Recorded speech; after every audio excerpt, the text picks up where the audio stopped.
денеска е најголем проблем на современиот свет, како од еколошки, така и од комунален, технолошки и санитарен аспект. Да не заборавиме да го споменеме и градежниот, хидролошкиот и енергетскиот аспект. Зголемениот демографски прираст, индустриализацијата, урбанизацијата, зголемениот стандард. Сето тоа поттикна да се продуцираат зголемени количества на отпад, кои треба да се соберат, транспортираат, преработуваат и депонираат.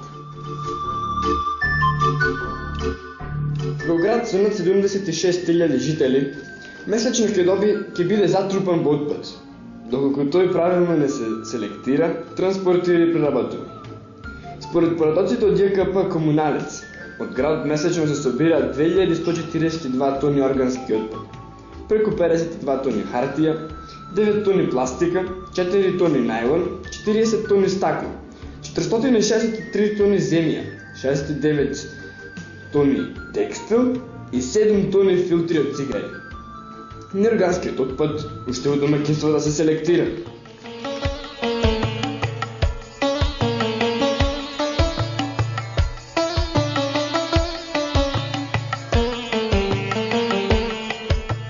Но што се случува со органскиот отпад?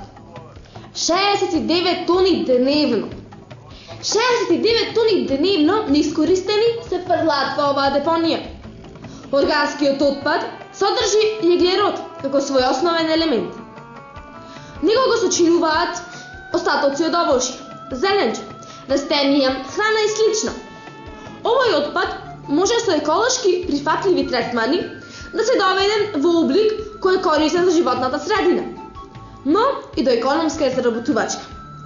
Со компостирање на овој отпад се добива ѓубриво со висок процент на хранливи материи, корисни за растителниот свет на планетава. Она што го земаме од неа, да го вратиме.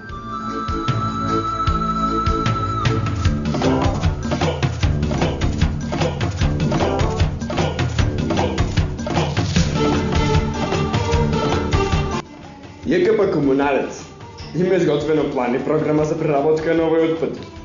Да се надеваме дека нашиот град ќе биде прв во Македонија кој нема да има депонија за органски отпад. Оваа депонија за неколку години ќе биде зелена оаза во околината на нашиот град Прилеп. За вестите од Прилеп, Филип Таковски и Тамара Илијовска.